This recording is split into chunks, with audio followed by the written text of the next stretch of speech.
తిరిగి BCN news కి స్వాగతం. కృష్ణా జిల్లా బాపులపాడు మండలం రేమల్లె మోహన్ స్పీనెక్స్ క్వార్టర్స్ లో భారీ అగ్ని ప్రమాదం చోటు చేసుకుంది. రోజులా డ్యూటీ ముగించుకుని షిఫ్ట్ దిగి క్వార్టర్స్ కు వెళ్లి వంట వండుదామని గ్యాస్ పొయ్యి వెలిగించగా ఒక్కసారిగా సిలిండర్ పేలడంతో నలుగురికి తీవ్ర గాయాలయ్యాయి. వెంటనే వారిని ఫ్యాక్టరీ సిబ్బంది నూజివీడు ప్రభుత్వాసుపత్రికి తరలించి చికిత్సను అందించారు. ఈ ప్రమాదంలో సాయినాథ్, లక్ష్మీభాయ్, వనిత, 2 ఏళ్ల బాలుడు దేవరాజ్ కు తీవ్ర గాయాలయ్యాయి. వీరంతా తెలంగాణ రాష్ట్రం ఆదిలాబాద్ జిల్లాకు చెందిన వారిగా గుర్తించారు. నూజివీడు ప్రభుత్వాసుపత్రిలో ప్రాథమిక చికిత్స అనంతరం మెరుగైన వైద్యం కోసం విజయవాడ తరలించి పోలీసులకు సమాచారం అందించారు. కాకినాడ స్మార్ట్ సిటీగా రూపాంతరం చెందినప్పటికీ నగర ప్రజలకు ఆ స్థాయి సేవలు అందడం లేదనే విమర్శలు వెల్లువెత్తుతున్నాయి. కాకినాడ నగరంలో ప్రధాన కూడలి అయిన జడ్పీ సెంటర్, సామర్లకోట రోడ్డులో ఆర్టీసీ బస్టాప్ లేకపోవడంతో ప్రయాణికులు తీవ్ర ఇబ్బందులు ఎదుర్కొంటున్నారు. ఎండకు ఎండి వానలకు తడుస్తూ ప్రయాణికులు తీవ్ర ఇబ్బందులు ఎదుర్కొంటున్నారు. జడ్పీ సెంటర్ నుండి సామర్లకోట వైపునకు వెళ్లే ప్రయాణికులకు ఎటువంటి సౌకర్యాలు లేకపోవడంతో ప్రయాణికులు తీవ్ర ఇబ్బందులు ఎదుర్కొంటున్నారు.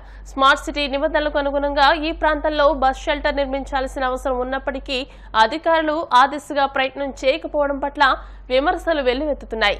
ఈ సందర్భంగా పలువురు నగరవాసులు మీడియాతో మాట్లాడుతూ అధికారుల తీరుపై తీవ్ర ఆగ్రహం వ్యక్తం చేస్తున్నారు.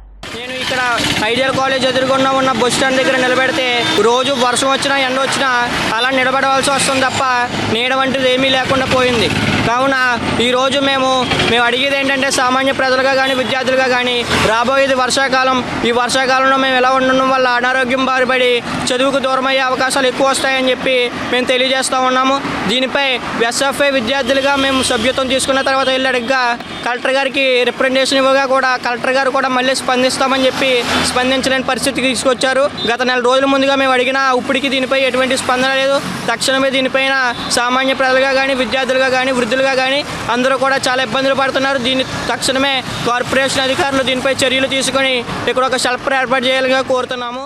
ఈ ఐడియల్ కాలేజ్ ఎదురుకుండా బస్సులు ఆపబడినని బోర్డు పెట్టారు, బస్ స్టాప్ అని బోర్డు పెట్టారు. కానీ ఎండకి ఎండి వర్షానికి తడుస్తున్నాం. ప్రయాణికులందరం కూడా ఎక్కడ బస్సు షెల్టర్ ఎక్కడ నిర్మించలేదు. దాంతో చాలా ఇబ్బందులు పాలవుతున్నాం. గతంలో ఎస్ఎఫ్ఐ అలాగే డివైఎఫ్ఐ అనే యువజన సంఘాలు రిప్రజెంటేషన్లు కూడా కలెక్టర్ గారికి ఇవ్వడం జరిగింది. కానీ కార్పొరేషన్ అధికారులు ఏ రకంగా స్పందించలేదు. ప్రయాణికులు తడుస్తూనే బస్సు ఎక్కుతున్నారు, ఎండలో ఎండుతూనే బస్సు ఎక్కడం జరుగుతుంది. కూర్చోవడానికి కూడా ఏ రకమైన సౌకర్యాలు లేవు. ఇక్కడ ఎప్పటికైనా కార్పొరేషన్ అధికారులు స్పందించి ఇక్కడ బస్సు షెల్టర్ నిర్మించాలని వేడుకుంటూ ఉన్నాం. వేసవి హాకీ శిక్షణ శిబిరాలు ఉత్సాహంగా జరుగుతున్నాయి. ఈ నెల 1 నుండి కాకినాడ నగరంలోని పిఆర్ ప్రభుత్వ డిగ్రీ కళాశాల, తిలక్ వీధి నగరపాలక సంస్థ పాఠశాల, సాలిపేట బాలికోన్నత పాఠశాల, గాంధీనగర్ నగరపాలక సంస్థ పాఠశాల, గైకోలుపాడు జడ్పీ ఉన్నత పాఠశాల, ఉప్పాడ కొత్తపల్లి జడ్పీ ఉన్నత పాఠశాలల్లో శిక్షణ శిబిరాలు కొనసాగుతున్నాయి. ఈ శిక్షణ శిబిరాల్లో బాలబాలికలు అధిక సంఖ్యలో పాల్గొంటున్నారు. ఉదయం, సాయంత్రం వేళల్లో ఈ శిబిరాలు నిర్వహిస్తున్నారు.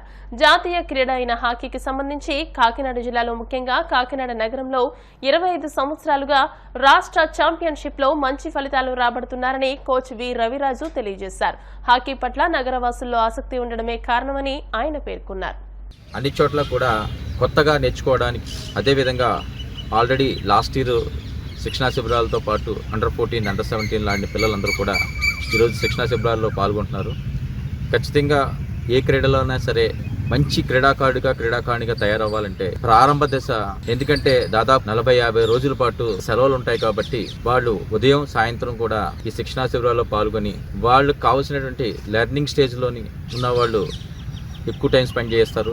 అదేవిధంగా 1 or 2 years నుంచి ఆడిన పిల్లలకి సెలవులు కాబట్టి ఎక్కువసేపు క్రీడల్లో మరి ఆడి, ఎందుకంటే వాళ్ళకి చదువు అనే ఒత్తిడి అనేది ఒక స్కూల్కి వెళ్ళాలి, కాలేజ్కి వెళ్ళాలి, ఇట్లాంటి ఏ కార్యక్రమాలు ఉండవు కాబట్టి ఖచ్చితంగా వాళ్ళు పాల్గొనడం రేపటి తరంలో, ఎందుకంటే దాదాపు 25 సంవత్సరాలుగా మరి హాకీ ముందుగా తూర్పుగోదావరి జిల్లా, ఇప్పుడు కాకినాడ జిల్లా కావచ్చు, ఇక్కడ చాలా మంచి రిజల్ట్ ఉంది. ఈ రిజల్ట్ బేస్ చేసుకునే మరి డిస్ట్రిక్ట్ స్పోర్ట్స్ అథారిటీలో యాస్ట్రో టర్ఫ్ దాదాపు 7 కోట్ల రూపాయలతో వచ్చింది. మరి దాన్ని ఖచ్చితంగా దాంట్లో ప్రాక్టీస్ చేసి రేపు జాతీయ స్థాయిలో రాణించి ఇంటర్నేషనల్లో ప్లేయర్స్ అవ్వాలని, స్పోర్ట్స్ కోటాలో మంచి జాబ్స్లో మరి అవ్వాలనే ఉద్దేశంతో ఒక మంచి ఎయిమ్తో యాస్ట్రో టర్ఫ్ అక్కడ చేయించడం జరిగింది. అటువంటి ఆస్ట్రోటర్ఫ్ నిర్మాణానికి చాలామంది సహకారాలు వచ్చినాయి. వాళ్ళందరి సహకారాలతో ఈరోజు పిల్లలందరూ కూడా ఇక్కడ ప్రాక్టీస్ చేయడం, మరి మ్యాచెస్ అయ్యి ఆడడానికి అక్కడికి వెళ్ళడం.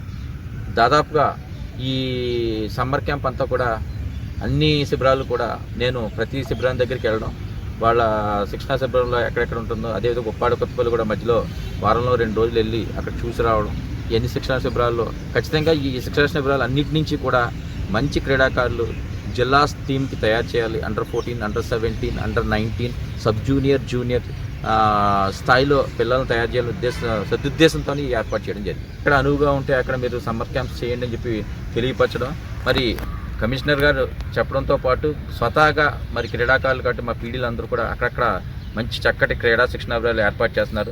అంటే ఉదయంగా మార్నింగ్ 3 అవర్స్, ఈవినింగ్ 3 అవర్స్ వాళ్ళు స్పెండ్ చేసి మంచి ప్లేయర్స్ని హాకీతో పాటు మిగిలిన క్రీడల్లో కూడా మంచి ప్లేయర్స్ని తయారు చేయడానికి వాళ్ళు కూడా ముందుంటున్నారు. వెస్ట్ బెంగాల్ ఎన్నికలు ఎప్పుడూ రణరంగాన్ని తలపిస్తూ ఉంటాయి. గతంలో 5 విడతల్లో జరిగిన పోలింగ్ సమయంలో ఇలాంటి దాడులు, కొట్లాటలు అధికంగా జరిగాయి. కానీ ఇప్పుడు ఏకంగా బీజేపీ అభ్యర్థి ప్రణతి తుడుపై దాడి జరగడంతో అంతా ఆశ్చర్యపోయారు. కొంతమంది ఆందోళనకారులు అభ్యర్థి వెంటపడడం కలకలాన్ని రేపుతోంది. మంగళపోట ప్రాంతంలో ఈ ఘటన చోటు చేసుకున్నట్లు తెలుస్తోంది. భద్రతా బలగాలు అభ్యర్థిని కాపాడేందుకు బలగాలు చుట్టుముట్టాయి. తృణమూల్ కాంగ్రెస్ పార్టీ కార్యకర్తలే ఈ పని చేసి ఉంటారని ఆ ఎంపీ అభ్యర్థి ఆరోపించారు. తన వ్యక్తిగత సెక్యూరిటీ సిబ్బందిపైన దాడి జరిగిందని, ప్రస్తుతం వీరంతా ఆసుపత్రిలో చికిత్స పొందుతున్నారని అభ్యర్థి తెలియజేశారు. వేసవి సెలవుల నేపథ్యంలో సాయంత్రం వేళల్లో సరదాగా గడిపేందుకు వచ్చిన చిన్న పెద్ద అనూహ్యంగా ఘోర ప్రమాదంలో చిక్కుకుపోయారు. గేమ్ జోన్లో చెలరేగిన మంటల కారణంగా ఇప్పటివరకు 33 మంది దుర్మరణం చెందినట్టు తెలుస్తోంది. ఈ ఘోర ఘటన గుజరాత్లోని రాజ్కోట్ నగరంలో చోటు చేసుకుంది. శనివారం టీఆర్పీ గేమ్ జోన్లో ప్రమాదవశాత్తు మంటలు చెలరేగాయి. మంటలు ఒక్కసారిగా అక్కడి ఉన్న వారిని చుట్టుముట్టాయి. తప్పించుకునే ప్రయత్నం చేసేలోపే పైకప్పు కూలిపోవడంతో ప్రాణ నష్టం భారీగా జరిగింది. సమాచారం అందుకున్న అగ్నిమాపక సిబ్బంది సంఘటనా స్థలానికి చేరుకుని 4 గంటల పాటు శ్రమించి మంటలను అదుపులోకి తీసుకొచ్చారు. ఒక్కసారిగా భారీ మంటలు ఎగిసినందువల్లే టీఆర్పీ గేమ్ జోన్ కప్పుగా ఉన్న ఫైబర్ డోమ్ కుప్పకూలిందని వెల్లడించారు. రాజ్కోట్ అగ్ని ప్రమాదంపై రాష్ట్రపతి ద్రౌపది ముర్ము, ప్రధాని మోదీ, ఉపరాష్ట్రపతి జగదీప్ ధన్కడ్ తీవ్ర విచారం వ్యక్తం చేశారు.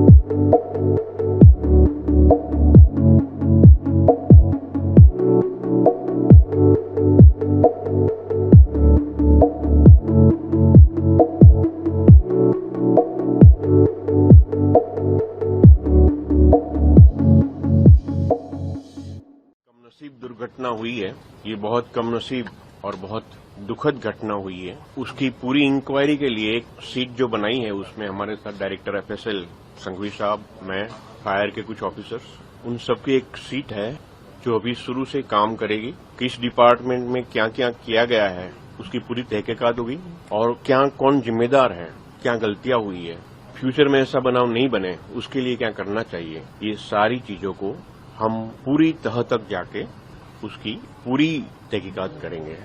अभी गृह मंत्री साहब और CM साहब भी आने वाले हैं और हम लोग पूरी निष्ठा और ईमानदारी से इन बच्चों की जो दुर्घटना हुई है, मौत हुई है, उन्हें न्याय देने के लिए पूर्ण रूप कटिबद्ध है।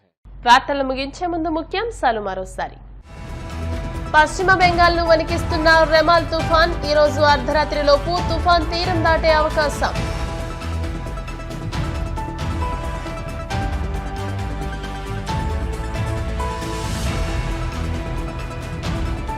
చార్ధామ్ యాత్రకు పోటెత్తిన భక్తులు తగిన ఏర్పాట్లు చేసేందుకు పరుగులు పెడుతున్న అధికారులు.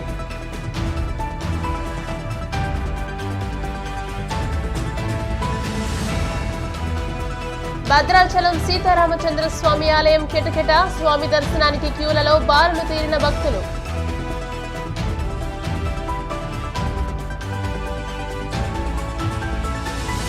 గుజరాత్లోని రాజ్కోట్ నగరంలో తీరని విషాద ఘటన, అగ్ని ప్రమాదంలో 33కు చేరిన మృతుల సంఖ్య. ఈ వార్తలు ఇంతటితో సమాప్తం. మరిన్ని వార్తా విశేషాలతో నెక్స్ట్ బులెటిన్ లో మళ్ళీ కలుసుకుందాం. అంతవరకు సెలవు, నమస్కారం. చూస్తూనే ఉండండి BCN న్యూస్.